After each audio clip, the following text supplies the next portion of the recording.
Ahoj děti, dneska je Silvestr, dneska bude velká party, já už se těším se hrozně na party.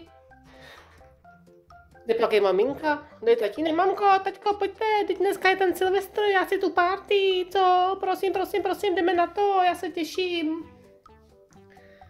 Počkej, Klárko, teď ještě máme čas, máme celý den, party začíná až večer, tak co, máme ještě čas? Jo, mami, to nevadí, ale musíme to všechno připravit. No, to máš pravdu, Klárko. Připravíme to a pak budeme mít party. Koukám, že babička už tady je. Babičko, ty už jsi tady? Jo, já už jsem tady, já už sedím, já jsem připravena. Já vám teda asi moc nepomůžu, já jsem unavená, ale těším se, jak to spolu oslavíme, ten nový rok. Tak jo, babičko, my to zatím teda připravíme. Klárko, pojď, pomůžeš mi a kluci přijdou později. Jste se šli projít na procházku. Jo, tak co budeme dělat, mami? Čím začneme? No nejdřív to tady musíme, Klárko, vyzdobit hezky, aby jsme to tady měli pěkný, jo? Tak jo, maminko, tak jo. Já jsem totiž včera vyráběla takový krásný nápis, ať to ukážu. Podívej, mami, to je ten nový rok 2025. No to je krásný, Klárko, tak to někam nalepíme, jo? Pojď, nalepíme to. Tak jo, mami, to je hrozně těžký a než to tam odnesu, tady sem to takhle nalepíme vedle kočí. Tak co myslíš, mami, je to dobrý, je to dobrý? Je to moc hezký, Klárko, to se mi moc líbí. Tak jo, takhle to je krásný, to máme ten nový rok, protože teď je rok 2024. Ale my oslavujeme, že přijde nový rok 2025, to je ten Silvestr. Jo, to máš pravdu, Klárko. Silvestr je právě poslední noc ve starém roce 2024. A pak bude nový rok 2025 a to se moc teda těšíme, že budeme mít spoustu štěstí, zdraví a tak. To musíme si přiťuknout a oslavit to. Jo, mami, to je dobrý. Ještě tady něco připravím, já tady ještě dám nějaký polštáře. Tak jo, Klárko. Tak, tady máme jeden polštář, mami. Druhý. Třetí, ještě tady takhle, tady nějaký velký polštář, tak, tady si dáme ještě kobereček a ještě jeden polštářek. No, to je moc hezký, Klárko, tak ještě tam zkus dát třeba nějaký konfety nebo něco barevného. Tak jo, mami, já už to nesu, sami takový pěkný barevný věci, to tady takhle všechno rozházím, aby to bylo krásný, co tomu říkáš?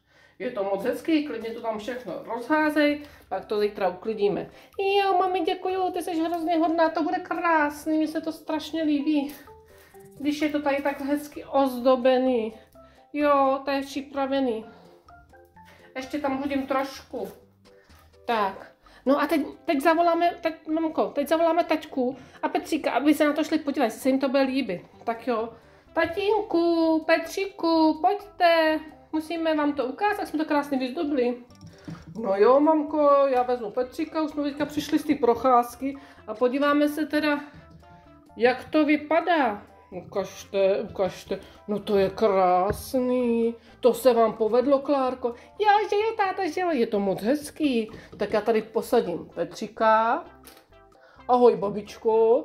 Co? Taky si pomáhala? No, já moc nepomáhala, ale líbí se mi to, mají to moc hezký holky. To je pravda. Klárko a mamko, máte to moc hezký a teď já vám pomůžu, jestli chcete. Jo, tati, to je super, musíme ještě udělat, co mami vlastně musíme ještě udělat?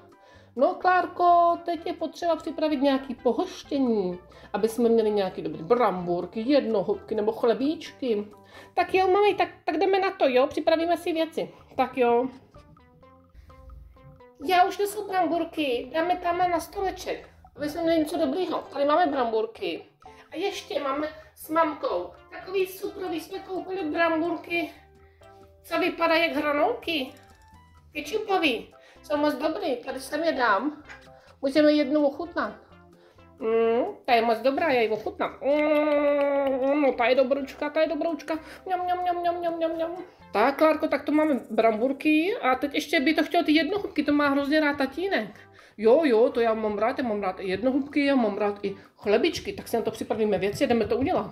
Tady máme jídlo, tady máme ještě pomazánku a tady máme ještě pečivo.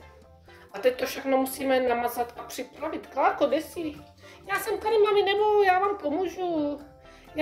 Ještě přinesu takový zapichovátka na ty jednohubky, jo. No už to nesu, teda je to těžký, mám jich strašně moc, to asi nebudeme ani potřebovat, ale to víte, co to je? To se takhle vezme totiž zapichovátko. Mě to tohle hrozně baví. Takhle třeba červený, to se mi líbí. Teď napíchnu třeba sýr, ještě šunku a okurku třeba. Jo, a píchnu to do rohlíku. Takhle, do rohlíku, ještě jsem ho teda měla namazat, no to pak namažu. A takhle máte tu jednohubku. Takhle máte krásnou jednohubku, no. Tak já ji dám na stoleček a uděláme další ještě. Klárko, ale nezapomeň ještě namazat ty rohlíčky, aby to bylo moc dobrý. Jo, vezmeme si nůž a namažeme to takhle. Tak, namažeme pár rohlíčků. Jo, a ty to tam pak zapíchneš. Jo, tak jo, mami, to mě baví totiž nejlíp, to vymýšlet, ty kombinace. Tak jo, tak tady máš 2 rohlíčky. Jo, super, mami, tak já jdu na to, já si vezmu teďka modrý zapichovátko. Tak, a píchnu si tady olivu, já ji hrozně nemám ráda, ale vím, že maminka jo, foj. Ale olivy jsou moc dobrý, Klárko, ty mi tam jednu aspoň dej. Tak jo, mamko, tak tahle bude teda pro tebe. Ale já to teda jíst nebudu, mě to teda nechutná, jo. Tak to napíchnu, dám ti tam mrkvičku a dám ti tam ještě tady ten salám, jo. Tady ten salám ještě ti tam dám. Mám to takhle krásný a píchnu to do toho rohlíčku. A je to takhle krásný, co tomu říkáš? No krásný, Klárko, to se ti povedlo. Tak jo, tak já to tam všechno připravím. Tady dám takhle. Ještě udělám pro babičku, pro tačku. Všechno to udělám, všechno tady mám strašně moc. Tak a všechno to udělám. Mamko, taťko, podívejte, už to vám hotový, je to hezký. No Klárko, to musím říct, jako, že se ti opravdu povedlo.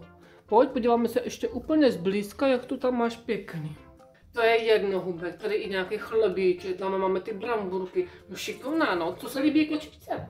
Mňau. A děti, kdybyste nevěděli, máme nový koťátka, podívejte tadyhle. Ty jsou krásný, to se nám narodili. Jo, ty jsou nádherný, máme úplně nový koťátka. Já vám je musím ukázat, blízka.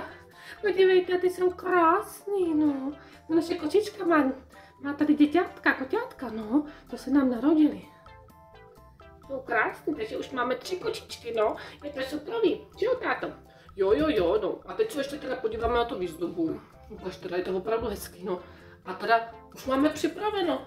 Ano, Klárko, už je to hotový, máme krásnou výzdobu, máme i nějaký to jídlo hotový. Takže teď se musíme pustit do party, co? Jo, mami, jo, jdeme na to, zahrajeme si nějaký hry. Jo, nějaký stolní hry si vymyslíme, zahrajeme si. A potom si dáme přípitek. Jo, máme tady někdy to šampaňský. Mami, kde ho máš? No počkej, Klárko, já se rychle podívám do lednice, jestli jsem ho nezapomněla. Tak co, mami, máš ho? Už ho nesu, to je šampaňský jak blázen, to tam tady dozadu. No to se nám ani sem nevejde, to všechno vypije, myslíš? Jo, mami, to je krásný šampáňo. No je krásný, dáme si ho pak do skleničky jako přípitek, až bude půlnoc, až se bude odpočítávat, to tak dělá. Se musí odpočítat, pak si dáme přípitek. A pak bychom se šli podívat ven. Šli bychom se podívat ven na ohňostroj a koupila jsem, Klárko, pro tebe a pro Petříka takový prskavky úžasný, ukážu vám je. Podívejte na to, Klárko. Jo, mami, ukáž, no ty jsou takový úplně barevný, to jsem našla v obchodě. A koupila jsem je. Jo, mami, tak to si pustíme. Ano, to si pustíme, ale musíme počkat. Musíme počkat až po půlnoci a půjdeme ven, protože to by nám mohlo jinak něco doma chytnout, to se nepouští doma. Ano, to máš pravdu, maminko, to máš pravdu, to bychom se mohli taky něco tady podpálit a to by se nám nelíbilo. Půjdeme pak ven, podívat se na ohňostroj a zapálíme si ty naše prskavky, jo, Klárko? Jo, tak jdeme něco hrát.